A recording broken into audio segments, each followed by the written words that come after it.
Over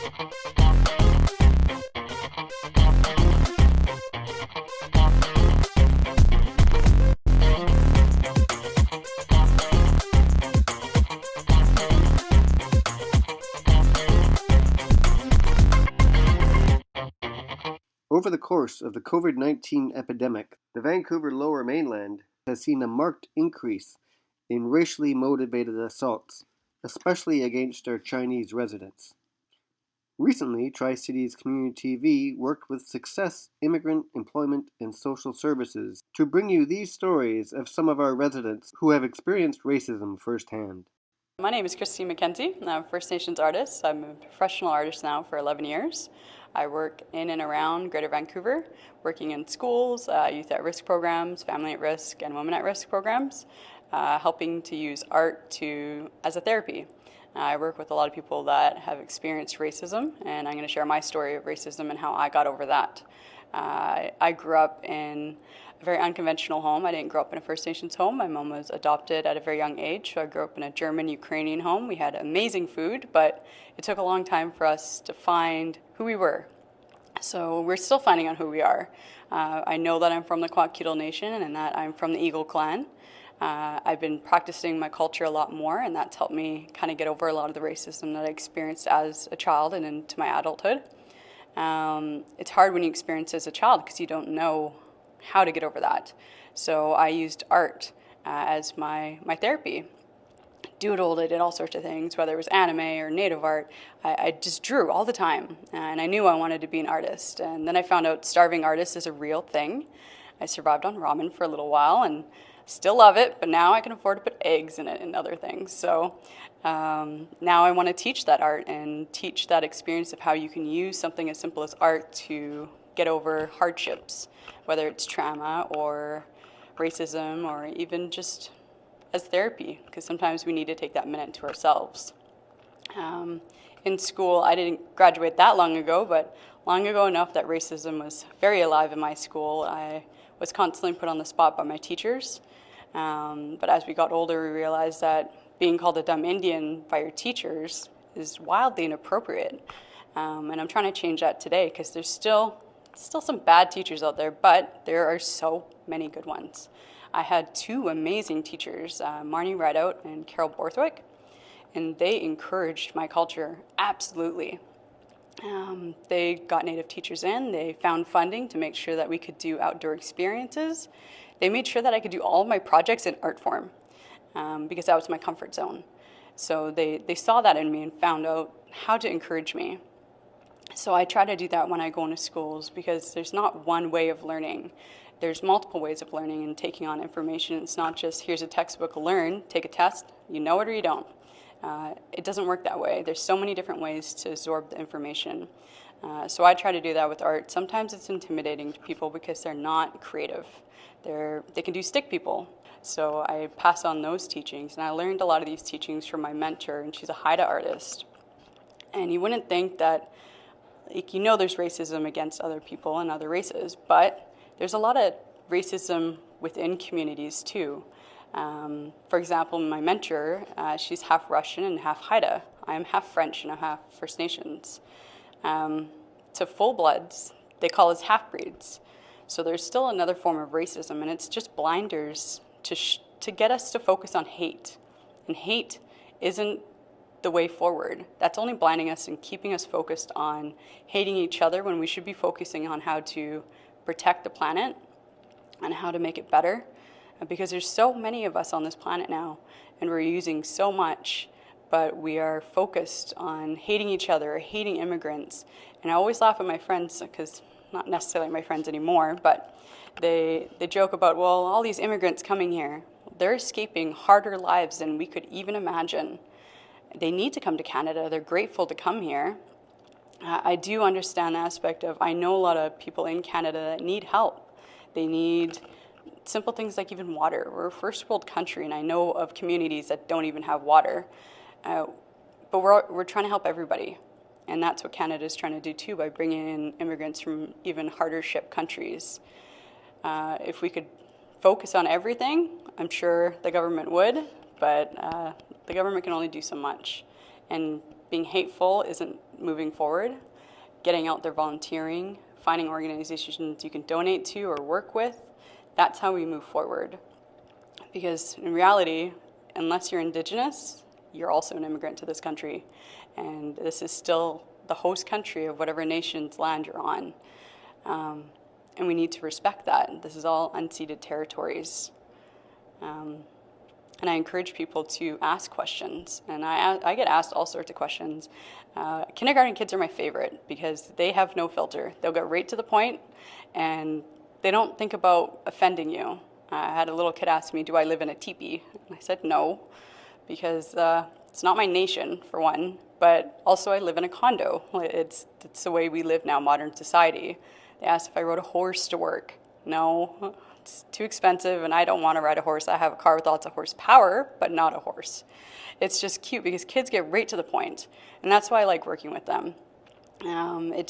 They're okay with asking those questions because that's what mainstream Hollywood has put into their mind. Indians should have a feather in their hair, and we should look a certain way.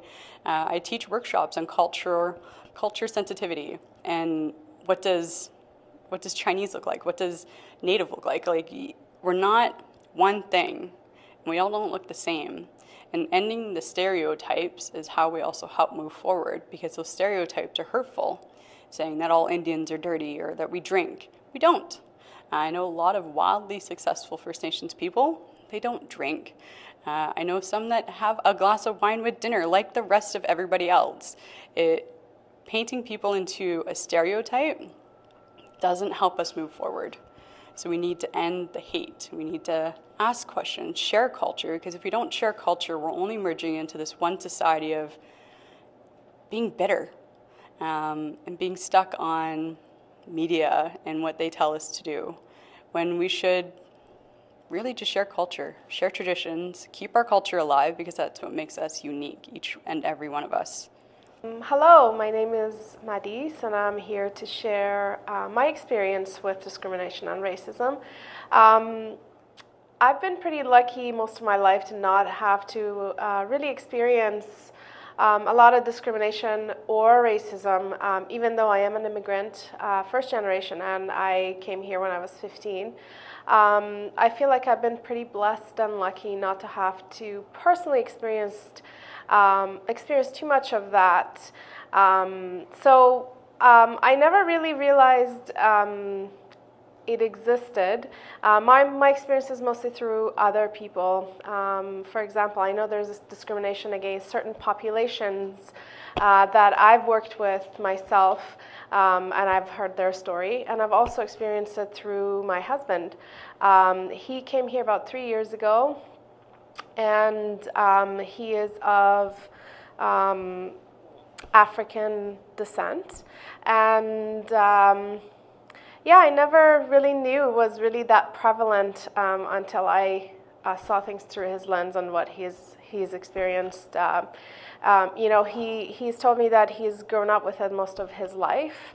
So perhaps that's something that maybe to a certain extent he's also gotten used to. But in Canada, I was pretty surprised to see, some of the things that have happened. People just assuming certain things about him because of his appearance has certainly been something that we've had to deal with.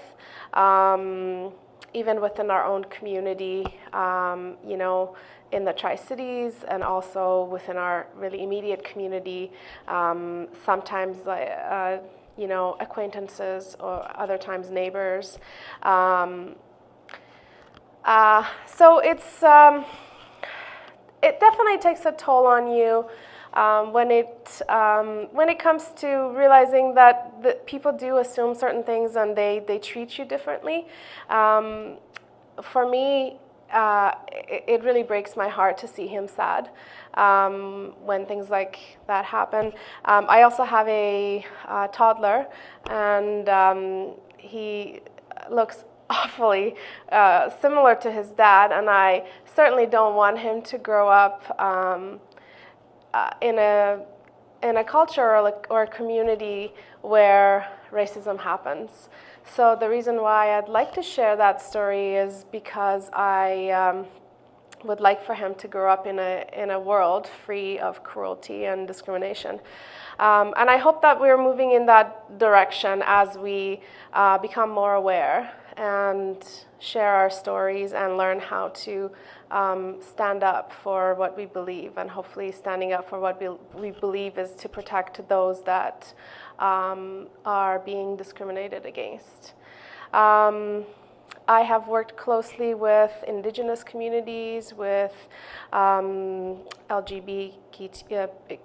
communities, and other minorities, and I feel like we have a duty to protect those who may not be able to speak for themselves, and also to bring about a knowledge and understanding that we are all human underneath our skin, regardless of what language we speak. English is my second language as well, and I feel like I was lucky to be welcomed, and I want that for everybody else. I think that's about all that I can think of, except that I think it's really also important that we realize that what separates us is much smaller than what brings us together. We are all human. We all want love. We all care about, the basics that we need to live, and we also want to feel like part of a community. And the way to do that is to be open-minded and allow ourselves to experience people. If we base our ideas of people on expectations or discriminations, whether those be things that we have made up in our own mind or culturally transferred discrimination, I think that we will lose on the chance of getting to know some really amazing people out in the world. That's something that I think everybody should keep in mind. Hello everyone, I'm Roshani, and there's so much about me that I can't wait to share with you guys. I actually am starting off with my book. It's called Don't Forget You're Beautiful. This is also selling on Amazon. So this is part of my talents. I am a poet, I am a rapper, I have a rapper name, I have a YouTube channel. I like doing these things because it makes me happy. And I have more hidden talents up my sleeve also. I belly dance, I speak a fluent language, and I like to do activities outside of myself too. It's awesome. So that's me coming from here, from my heart. And there's more things about me, even in my book, that I'm going to dive into.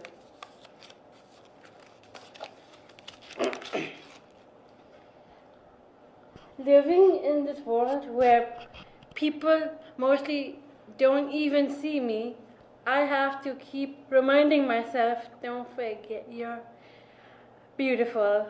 When people see me before they see Down syndrome, it makes me really, really happy. That is true happiness. Guess what, guys? Everybody has an ability to feel, think, dream, and create. All of us are human beings, special in our own ways. Please know me as one of you, yo. But also know me as something that's not something that needs to be fixed or tweaked.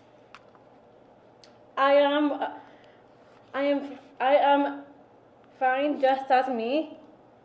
I just want to be treated like another you.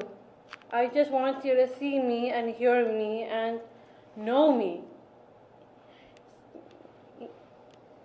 This is literally everything from deep inside me. Guys, I'm literally one of you, yo.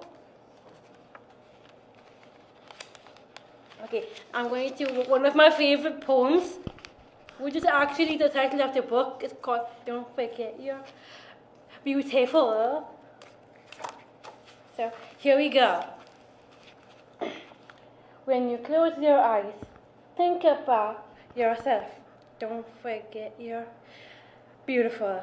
When you fall asleep, picture yourself on a beach, swimming to the pool. Don't forget you're beautiful. Follow the pool to the end. Is there someone to hold you? Love yourself. Don't forget you're beautiful. Now open your eyes, look into a mirror and say to yourself, don't forget you're beautiful. Alright. And here's another thing about myself not everybody knows. Give me a bit of this. So in 2016, Roshani, which is me, was awarded a place in the Steps Forward program. Oh yeah, I forgot to say I got it. UBC. And I audit courses there. I am now a full-time student at the University of British Columbia, and I absolutely love it. I'm loving it. The university is an honor to have away from home by public transit, but I happily make the journey there and back 5 days a week. Outside of my busy university life and running my own chutney business. Guys, I have a chutney business. It's called Rosh's Chutneys. I love to write songs and raps. I've written my own, by the way. And poetry. This is what the book is about. Poetry book. And I am also a self-advocate, presenting my story at various forms, inspiring others like me to find and pursue their true calling. This book as a showcase for my extraordinary talent is statement to the fact that the depth of feeling is universal, no matter the disability or ability. It inspires individuals and families living with their own challenges and continue hope and dreams and interact and live. Social isolation and loneliness are often a result of exclusion and judgment. We hope that this book will remind people to accept, include, and respect. If you reach the stars, at least you're always looking up. So that's me, and that's my story. And now you know the book, and now you know me. Hi there, my name is Terry Towner, and I am a second-term Coquitlam City Councillor, but I'm actually here today to talk about the Tri-Cities Friends of Refugees Task Group. This is a task group that came to be back in early 2016 because of what was happening in Syria. There was horrible atrocities happening halfway around our globe in Syria, and a photo of a deceased toddler washed up on a Mediterranean beach went viral in late 2015. And Justin Trudeau was campaigning to be Prime Minister, and he campaigned after we all became alerted to what was going on over there because of this photo. He campaigned that if he got elected, he would right away help 25,000 Syrian refugees by bringing them to Canada. After he got elected, within a few days, a very short period of time, my email, my Facebook Messenger, my social media exploded with people in our community that wanted to help these refugees that we knew would be arriving anytime into the Tri-Cities. And the mayor's social media and email exploded as well. People contacted us with things like, I have a basement suite, I speak Arabic, I will teach them English, I have furniture and clothing that I will save to help them set up home when they arrive. So what we did, the mayor and myself, as well as a volunteer in the community who speaks Arabic, we formed the Tri-Cities Friends of Refugees task group to harness this goodwill, this welcoming nature, this care in our community. And we thought it would be a temporary task group, that we would make our community a supportive and welcoming place for refugee newcomers. But here we are 4 years later, and we are busier than ever still assisting these residents in our community. So I'm going to tell you a little bit about what we've done. We started off by befriending these newcomers with volunteers that stepped up. They wanted to get to know these families and help them with English and show them parks and English practice groups. And then we realized that a lot of the children wanted bikes. So we started accepting donations for bikes, mostly for the younger kids. But then we realized that the older kids, teenagers, and young adults would love a bike to use as transportation. Before you know it, we had volunteers lined up who were repairing the bikes and making sure they were safe, tuning them up. And we distributed over 120 bikes to these newcomer families. Through that, we met other volunteers, and it morphed from there. What other needs do these families have? So we were doing a lot of the softer things, the softer elements of welcoming families to our community, friendship, needs of household goods and bikes and things like that. But then there was a fire in one of the apartment buildings in Burquitlam that 10 of the newcomer families were living in. And that's when we realized that there is a shortage of affordable rental housing in our region. Through our connections as elected officials in our community, we became connected with nonprofit housing providers that had empty housing units. And here we are in a housing crisis, and there's empty units in our city, but they were uninhabitable, damaged beyond repair by previous tenants, and the nonprofit society couldn't afford to repair them. So our task group engaged community again, different faith groups and home builders and tradespeople and volunteers. And for 3 years now, I'm pleased to tell you that through harnessing our community, we've repaired and refurbished 10 units now and moved families in need into these units. So it's win-win-win, because it gave community volunteers something very tangible, something very real for them to contribute to, making a difference for families by providing them with housing. It gave the nonprofit society a rental income again, and it's helping to address the housing crisis in our area. So I'll just tell a couple of stories about that. There was one Syrian newcomer family that was placed up in Haida Gwaii. One of the daughters, they have 6 children, lost her leg over in Syria due to shrapnel.